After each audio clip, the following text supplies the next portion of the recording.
If you're not already subscribed to this YouTube channel, go ahead and hit the subscribe button now, along with the bell icon so you can be notified whenever a new video is posted. And if you're already subscribed, check and make sure that YouTube hasn't unsubscribed you. And of course, be sure to give the video a like, as well as share it on your social media. The white supremacists hate that. Now, that said, oh, you knew it was coming. Daniel Cameron certainly seemed to suspect that this was coming. The judge has handed down her ruling, and she has said that the juror, and by extension all the jurors, are free to tell the truth about the dirty, illegal dealings that Daniel Cameron was doing behind closed doors. And this has been an L, a huge L, for dirty Daniel the Crook Cameron. Corrupt Cameron, who has been spending the last several months telling everybody, lying through his teeth, going, oh, we're going over the evidence, when the truth of the matter was they were just trying to figure out how we're going to put the right spin on this when we try to subvert the course of justice. He already made up his mind that there was not going to be an indictment. And just to make sure, told the jurors in the middle of the grand jury, no, we ain't doing that. You know, if you guys keep talking about some sort of indictment for homicide, can you have some harsher charge? Well, we're not going to do that. We've already decided that we can't win that.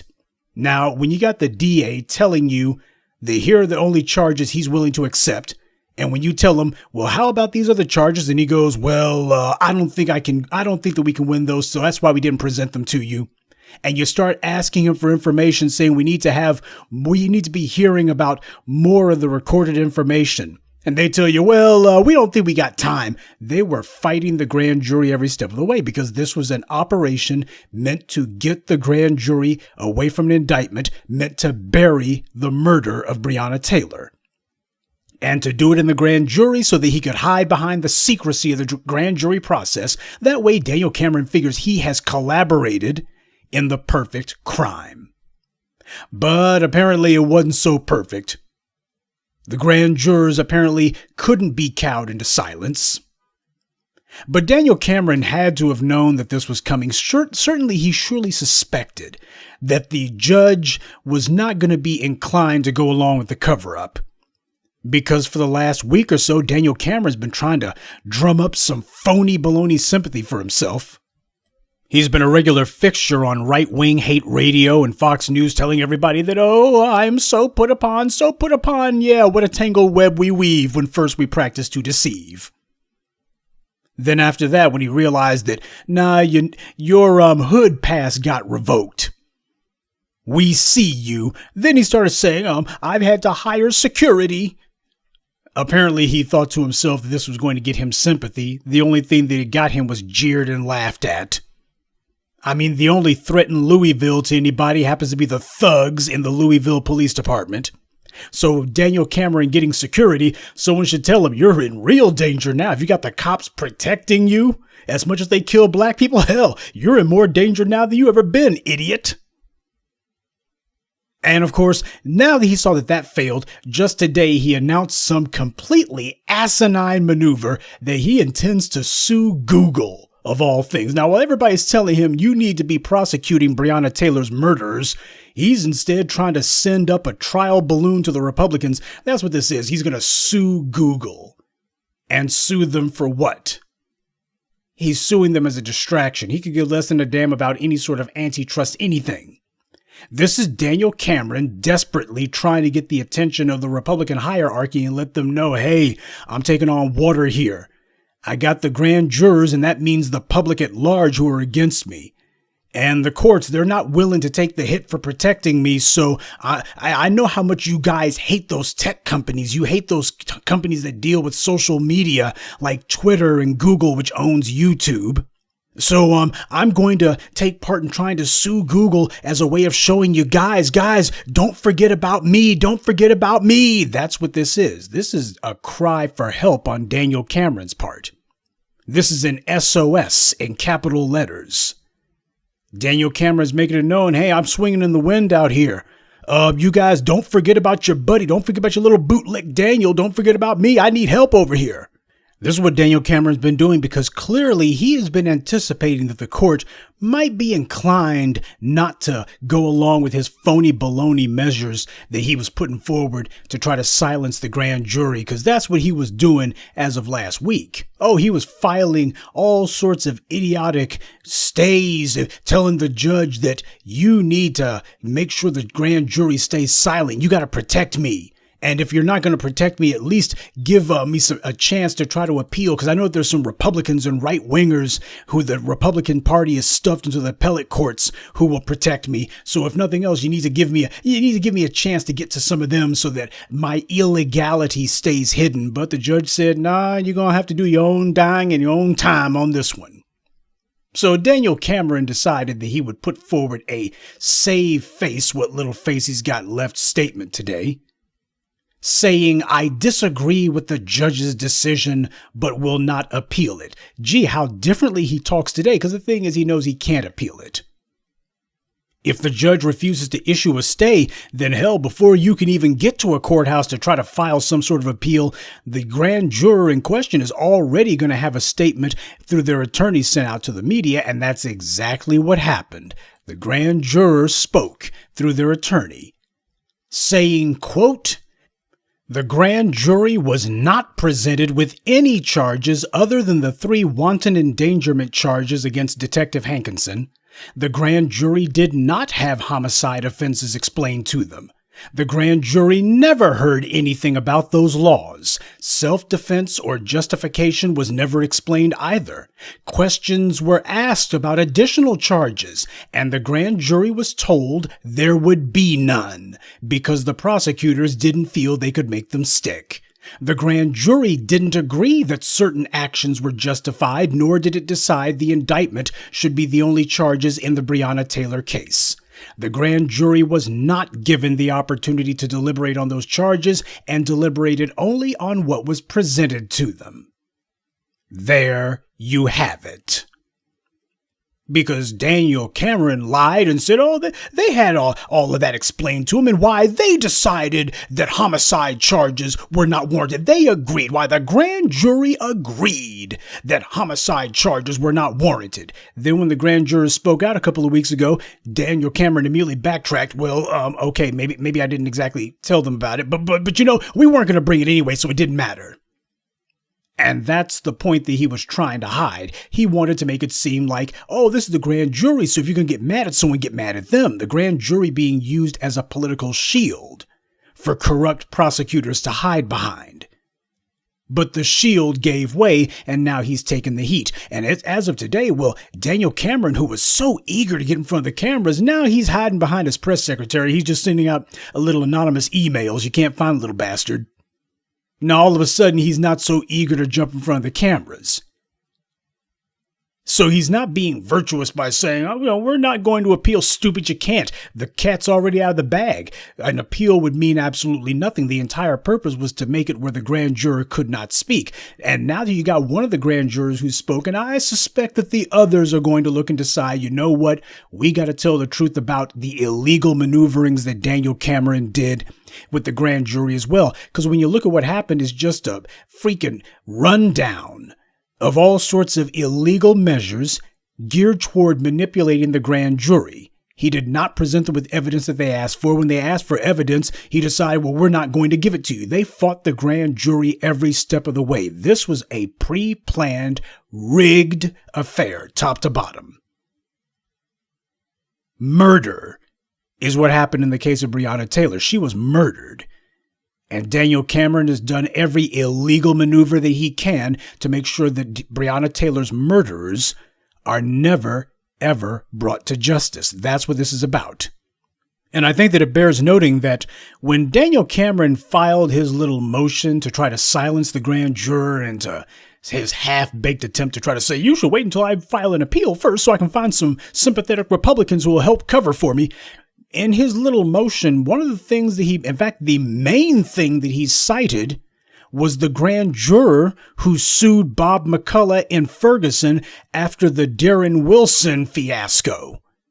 After Bob McCullough illegally rigged and hamstrung the grand jury in that murder case, The grand jurors sued and said, hey, we got to tell what really happened here. Well, the courts there, of course, the winds of change were not blowing as hard as they were this year. People understood, hey, the truth is coming out whether the court rules on it or not. So that's what Daniel Cameron was doing. He was citing that case against Bob McCullough and saying, hey, you let the prosecutor get away with silencing the grand juror there, so you ought to do the same thing here. Well, it turns out that the judge in this case could not be so easily cowed, or at least the judge was not willing to take the heat for this one. Now, what comes next in this case is Daniel Cameron should be indicted. This bastard's supposed to have charges put on him now. What he did was blatantly illegal. Because as the prosecutor, he's supposed to be serving as basically counsel to the jury. That's one of the things that he said in his motion, that, well, the prosecutor does serve the grand jury as legal counsel, but, and as we all know, the word but nullifies everything that comes before it in a sentence. He always had a but about that. So no, he was not there to be legal counsel to the grand jury. He was there to be a de facto defense counsel for the murderers. His job was to steer the grand jury away from an indictment. And when the grand jury was adamant about gathering the information and going in the direction of an indictment for murder, well, we're not going to do it. We're not putting it in front of you because we don't think we can get it. Of course, he knows exactly the opposite. If he said murder, they knew that they would get it. This is an attempt by the white supremacists to try to put up some sort of legal firewall. See, they've been taking a whole lot of L's, from Michael Slager to Jason Van Dyke to Amber Geigers. And although these bastards, with the exception of Michael Slager, they've only gotten about 5 years apiece, the point is, white supremacy doesn't believe in any bricks being taken away from the blue wall. And they know that the longer this goes on, the worse it's going to get. First, it was people mad as hell that the thugs with badges were not getting indicted or charged. Then the people furious that these bastards were not being convicted. Now what's happening is they're being convicted, but they're not getting hard sentences. They know where this goes after this. Next thing is going to be hard sentences. And the prosecutors who refuse to make sure that those hard sentences are enacted, they're going to find themselves out. Or in the case of Daniel Cameron, they're going to find themselves looking at the possibility of charges. That bastard should be disbarred and charged. And that's the next point. Make an example of Daniel Cameron of what happens when you decide that you're going to pull illegal maneuvers to cover for murderers. Oh, the police are finding out the hard way. Yeah, the old system of protection and deflection that was in place is being broken down and crushed. You can have a few hardheads on Twitter or in comment sections running their mouths, but the thing is, the old con game that they were playing, what they thought to themselves that they were winning, when the truth of the matter was they were running out of time. Oh yeah, they thought with Darren Wilson, see, white supremacy wins again, not realizing that every time that they were quote unquote winning, public outrage was building and building. And it doesn't matter if there are riots in the streets or not. Michael Slager was convicted without all of that. Amber Geiger without all of that. See, the police understand what's going on here. They're asinine supporters. These guys can afford to be idiots because they're not the ones who go to jail for being wrong. But the police are looking at the situation and going, man, the longer this goes on, the worse it gets. And now you got prosecutors who are looking and going, whoa, we can't even depend on the grand juries not to sell us out. The grand juries are going to turn on us. And I warned you what's going to be happening before it's all over, what they're going to ultimately have to go to, since they won't be able to hide behind the lie that, oh, the public, you see, 12 members of the public said that they weren't going to return a bill of indictment. Oops, the jury just broke bad and said that it was all the prosecutor's idea. Well, 12 law-abiding citizens said that they could not convict because it didn't meet the legal blah, blah, blah. Whoa, now they're convicting them. And the appellate courts, they know better than that, because at the end of the day, the courts understand the people. It is the will of the people that is the only true law. And if the courts decide that they're going to be out of step with what the people want, well, you create a situation where people might decide that they're not going to be going through legal channels for anything. The courts, the legislature, and the police are institutions, but if institutions delegitimize themselves, well, there's nothing standing between them and the righteous fury of the public. It's a very dangerous game that you play when you decide that you're going to ignore the will of the people. So that's the reason why you got these appellate courts that are not too gung-ho to call themselves knocking down these guilty verdicts against these thugs with badges when they get convicted. At the end of the day, the public is not going to tolerate the courts trying that mess. They've already shown that, hey, they don't have a problem deciding to burn down a police station. They don't have a problem with that at all. And in the case of places like Portland and Seattle, they've been going to the courthouses. So they understand, don't think that the people are just going to be angry at the local 7-Eleven and that's it. They're going to be finding out exactly who the administrators are, who have been orchestrating these miscarriages of justice. And those are the ones who they're going to be taking their anger out on. So the courts are looking and going, we're going to have to actually enact the law and follow the law. However weakly, and the sentences are going to get harder. The DAs are looking at this and understanding that the people are going to start saying, whoa, if you go to a grand jury, the grand jurors now know, hey, we can demand harder charges no matter what the DA thinks. Daniel Cameron messed up when he let that out of the bag. He let that slip. Oh, the grand jury doesn't have to just take whatever the prosecutor says. They can hand down their own charges. Well, then he just bought them more trouble. So as the police find themselves getting jammed up in the courts, no more of the lie that, there were 12 law-abiding citizens who gave a wink and a nod to the white supremacists with badges. As that begins to crumble, the police's last ditch is going to be bench trials, and that's going to be the horns of a dilemma.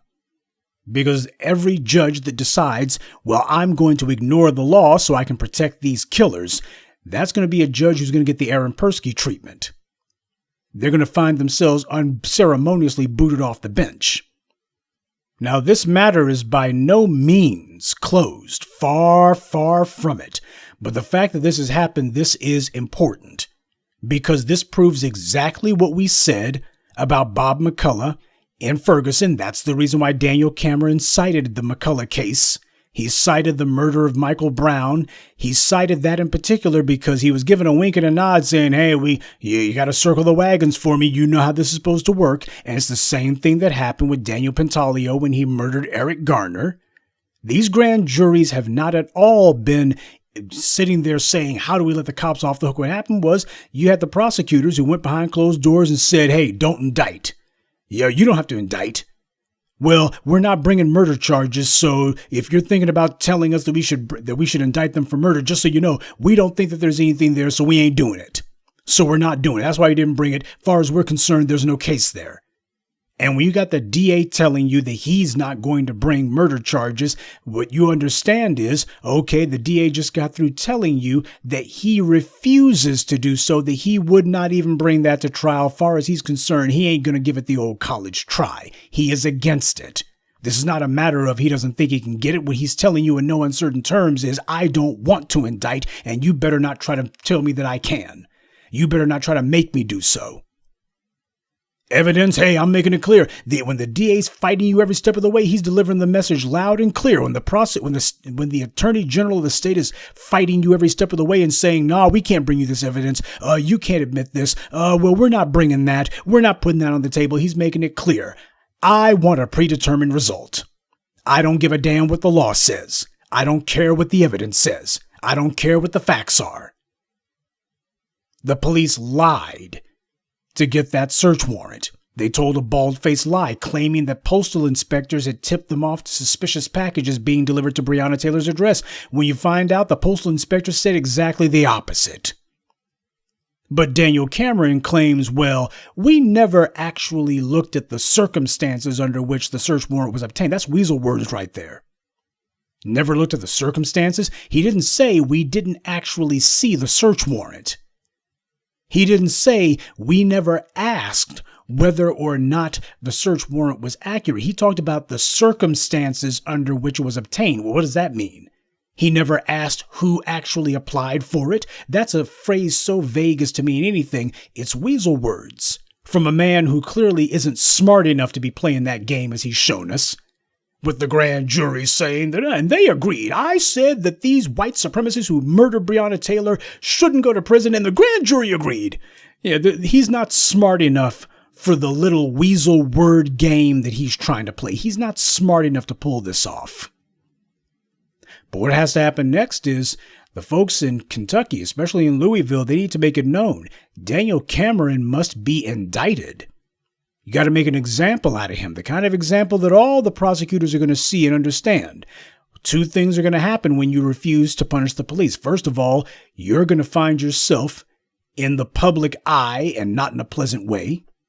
And you're going to be the one who gets indicted. That's the kind of potent message that has to come out of this. You're not going to be burying these charges, not at trial, not during the grand jury, not at all.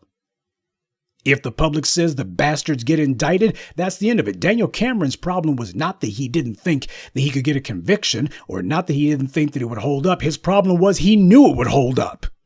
This is an operation by the enforcement and administrative arms of white supremacy, by the white government and the white thugs with badges, to try to create a firewall. They've taken too many L's.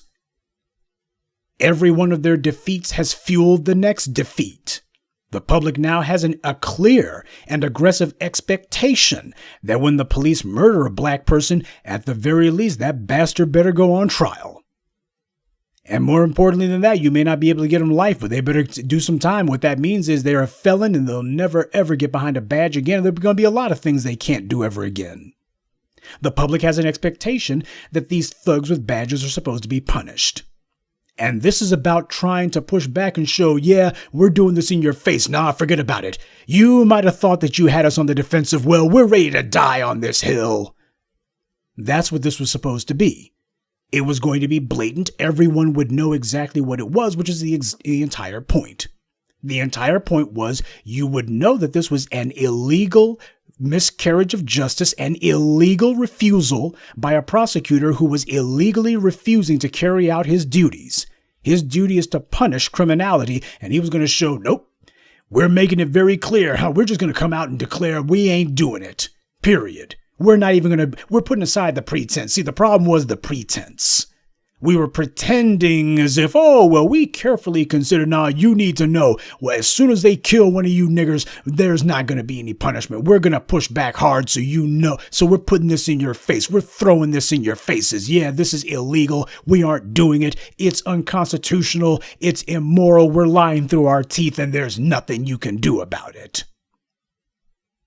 But instead, what happened was Daniel Cameron's the one who's found himself behind the 8 ball. And the other prosecutors nationwide, you better believe that they're looking at this and going, whoa, everybody in America is going to hear about this. Next time you got a grand jury and they're supposed to be, you're trying to figure out how do I rig the grand jury to make sure they don't come back with a bill of indictment, it's going to be that much harder. And when the grand jury says, whoa, we might want to tell the public what went on in that grand jury room, now there's a higher likelihood that the judge will say yes to it. And by the way, while we're on the subject of miscreants and degenerates who like to stick up with for the thugs with badges, our good friend Jeffrey Toobin got caught with his pants down, literally. He was on a Zoom call. Apparently they were enacting some sort of election night rehearsal or something, whatever the hell they were doing. And Jeffrey Toobin decided that he just couldn't contain himself, literally. How do I put this? He was gratifying himself. That's the thing that gets me about these serial perverts. These clowns can't even wait until they get off the goddamn Zoom call before they start doing their little perverted porno show. But Jeffrey Toobin, for those of you who forgot, he was the guy most responsible for coining and promoting the term race card. Because as we all know, whenever black people claim racism, especially racism by the police, that's just black people who are trying to offer an insincere and illegitimate excuse. I mean, there's really no racism when you think about it. They're just playing the race card. That's what that means. Jeffrey Toobin, that bastard was the one who popularized that phrase during the O.J. Simpson trial. He was the one who did that back in the 90s, and the white media loved him for that. Because he stepped across that line that the rest of the white media was just grinding their teeth. It was like, he was the one who was willing to do that, and they made a little hero out of him. Oh, they loved that idiot.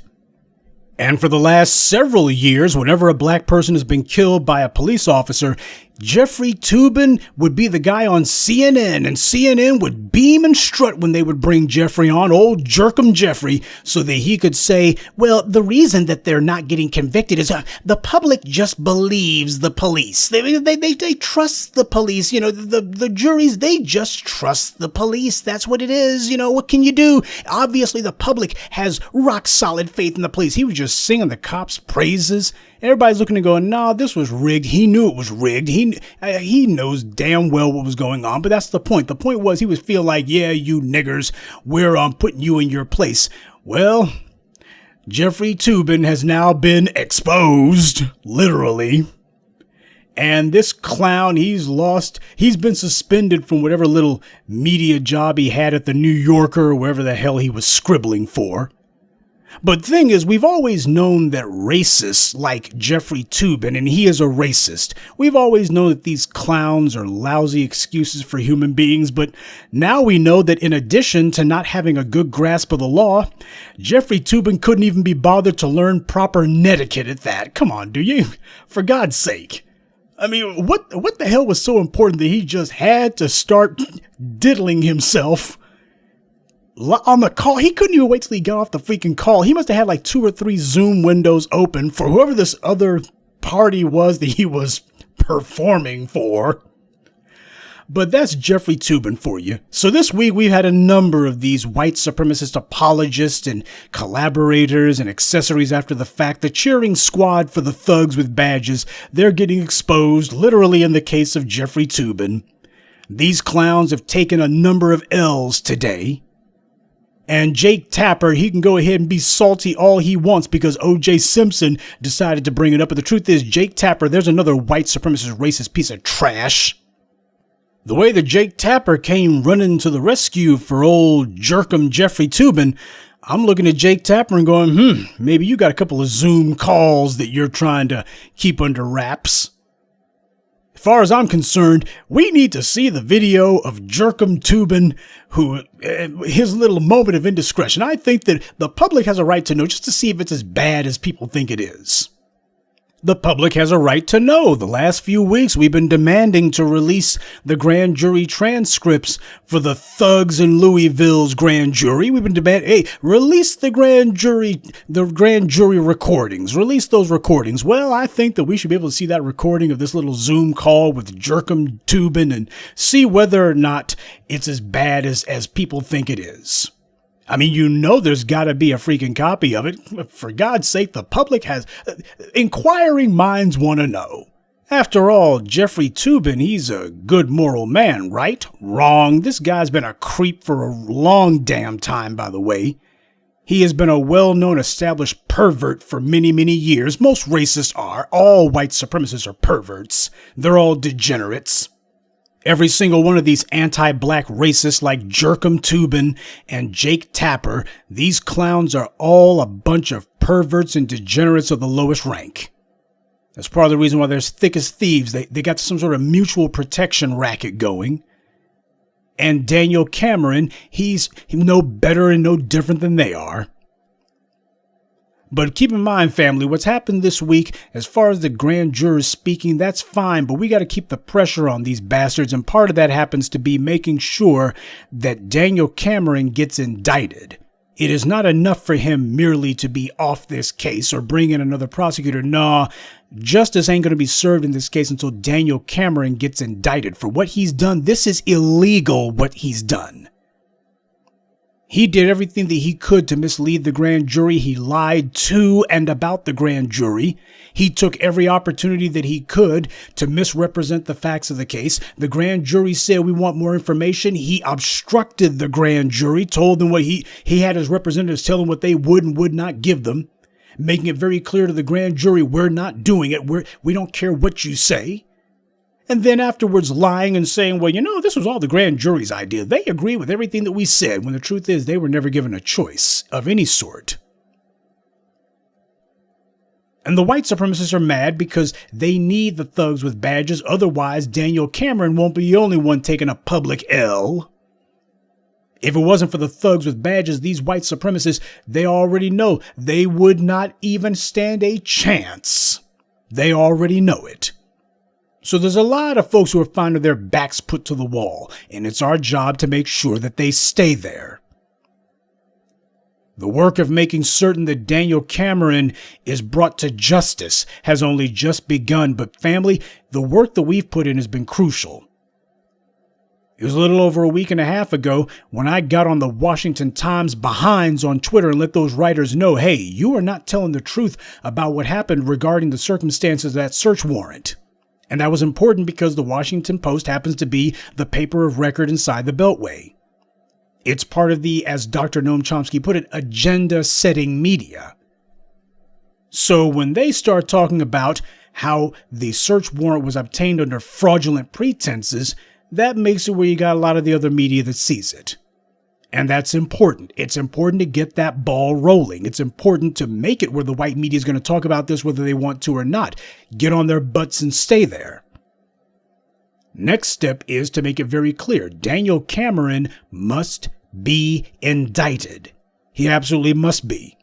This is going to be about making sure we put a chilling effect on every bastard prosecutor in this country. It doesn't matter if he happens to be the DA. It doesn't matter if he's the Attorney General, or it doesn't matter if he happens to be the head of the Department of Justice. Every prosecutor needs to know we're watching you and that we are building more and more strength, and we're going to use that strength to put the arm on you. You don't get to do what you want to do. You will do what we tell you to do. And the reason why is because that is justice. What Daniel Cameron did was the very height of injustice. What his hero, Bob McCullough, did was injustice. Letting these thugs with badges walk, refusing to prosecute them, trying to lowball the charges, that's injustice. But then again, that's white supremacy for you. White supremacy is not about law and order at all. There is no law. There's just white supremacist fiat. There is no order. There is merely white supremacist control. Well, we're taking white supremacy's hands off of the social machinery and breaking its fingers one by one by one. So family, take a bow. This is as much the result of your work and effort as anyone else's. Damn sure wasn't the result of Mushmouth Crump, who's trying to act like he had something to do with this. That dude, he is the epitome of useless. But then again, that's his job. He's supposed to be there telling the family, y'all don't be saying that now. Don't be putting no pressure on nobody now. I'm trying to get y'all that payout now. No, this ain't about money. No amount of blood money is going to bring back Breonna Taylor. And no amount of blood money is going to stop the thugs with badges from executing the next unarmed black woman. The only thing that's going to stop that is when black folks make sure that we put the arm on these operatives for white supremacy. And as you're seeing here, with sufficient pressure, we can have results. You see, I told you guys this years ago. We would not be successful the first time.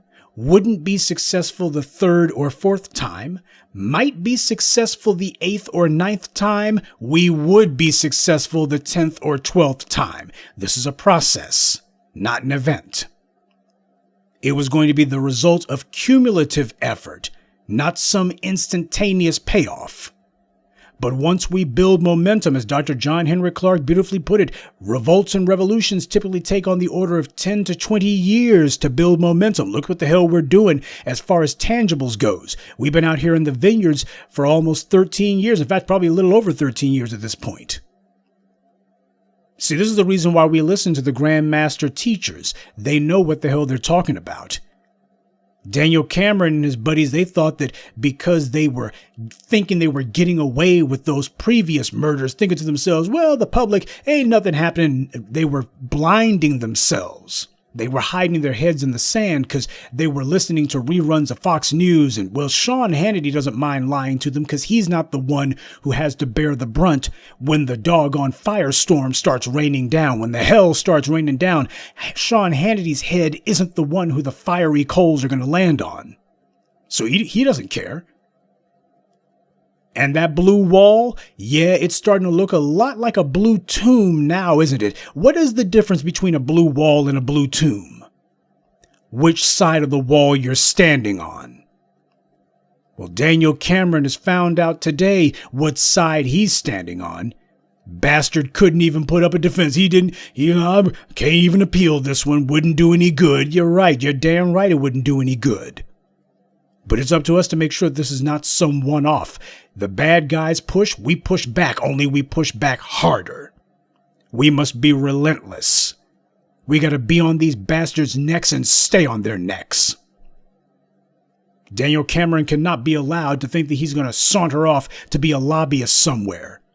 He can file all the nuisance suits against Google that he wants. He is distracting no one and fooling no one. And the GOP ain't coming to the rescue because the GOP can't save him. But we also have to make sure that there's not going to be any other shenanigans for any other prosecutors out there thinking to themselves that they're going to test the waters next. Well, Daniel Cameron, those black folks in Louisville, it was an election year or whatever other lies they want to tell themselves to get their little courage up. Because that's what they're trying to do. They're floating the same old talking points. By the way, Trayvon Martin was murdered in 2013. That wasn't an election year. Just saying. But we got the momentum if we keep at it. We can have the desired results if we keep at it. We can make sure that these bastards are put on notice and they get punished to our satisfaction if we keep at it. But that's the point. When we do what we're supposed to do, it emboldens and encourages people who see the crap that's going on. That grand juror who spoke out, they were not the first. The one who spoke out against Bob McCullough, that was the first, but you saw that one failed. But what happened was we didn't stop. We didn't give up. We kept at it. And now you've had another grand juror who's been emboldened and encouraged. This one succeeded. That is the kind of determination that it's going to take. It will take absolute persistence on our part. Because you see, the bad guys who are trying to prop up white supremacy, these guys understand that once they get knocked down, that's game over for them. We have the ability to come back time after time. They don't. We don't have to just take this. We don't have to just sit here while these bastards in our faces blatantly refuse to enforce the law. Our law. The moral law. We don't have to just take that crap. But it's going to come down to what we do when we see this mess going down. You see how Daniel Cameron not once but twice has been made to do a 180. That's what happens when you put the pressure on the bastard. And now he's basically throwing in the towel, and he's sending up a white flag to the rest of the GOP. Guys, you guys have got to do something.